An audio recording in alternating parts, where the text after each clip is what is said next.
तेंडलीची नावडती भाजी आवडती कशी होईल ते मी आज दाखवतेच तुम्हाला. ही आहे तेंडली, जिला मी बारीक कापून घेतलेली आहे. मसाल्यामध्ये आम्ही मसाला घेतला आहे.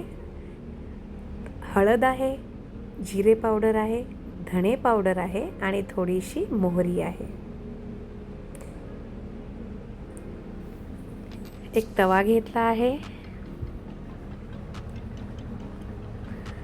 गॅस बारीक करून आपण ह्याच्यामध्ये थोडंसं तेल टाकूया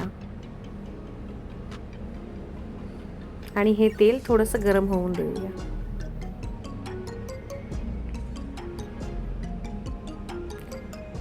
ह्याच्यामध्ये आता मोहरी टाकलेली आहे मी आणि सगळा जो मसाला घेतलेला होता सगळा ह्याच्यामध्ये टाकला आहे. ह्याला आपण छानपैकी मिक्स करूया.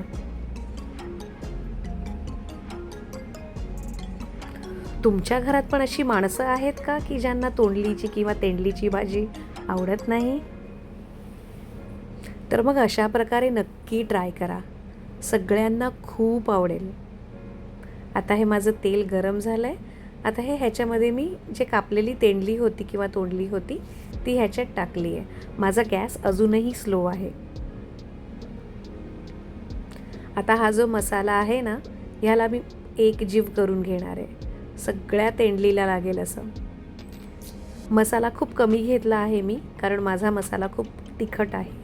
तर तुम्हीसुद्धा तुमच्या हिशोबाने तुमचं जे लाल तिखट किंवा मसाला आहे तो घेऊ शकता, तुमच्या हिशोबाने जसं तिखट हवे त्याप्रमाणे. स्टार्टिंगला तुम्हाला असं वाटेल की खूप कमी मसाला घेतला आहे किंवा कलर खूपच लागलेला दिसत नाही आहे, पण असं नाही आहे. नंतर ती भाजी पूर्ण मुरते त्या मसाल्यामध्ये आणि खूप छान होते. अशी जर भाजी बनवाल ना तर तुम्हाला अर्धा किलो तोंडलीसुद्धा कमी पडेल. इवन घरामध्ये जर कोणाला आवडत नाही किंवा बनवण्याची पद्धत तुमची मे बी वेगळी असेल तर अशा पद्धतीने एकदा बनवून बघा. टिफिनलाही ही भाजी खूप छान होते, मुलं खूप चवीने खातील. आता बघा ही भरपूर शिजलेली आहे चांगली छानपैकी. माझा तवा अजूनही स्लो आहे, माझा गॅस अजूनही स्लो आहे आणि या स्लो गॅसवरच तुम्हाला ही भाजी जस्ट परतायची आहे.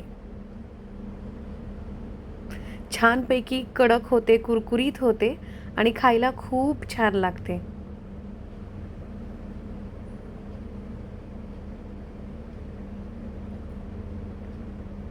मगाशी तुम्ही बघितलेली जेव्हा मी तव्यावर टाकली होती तोडली तेव्हा किती कमी होती आणि आता ती पूर्ण शिजून त्या मसाल्यामध्ये पूर्ण हे होऊन मिक्स होऊन एकजीव होऊन कशी झालेली आहे. आता ती ऑलमोस्ट पूर्ण शिजलेली आहे आणि कडकसुद्धा झालेली आहे.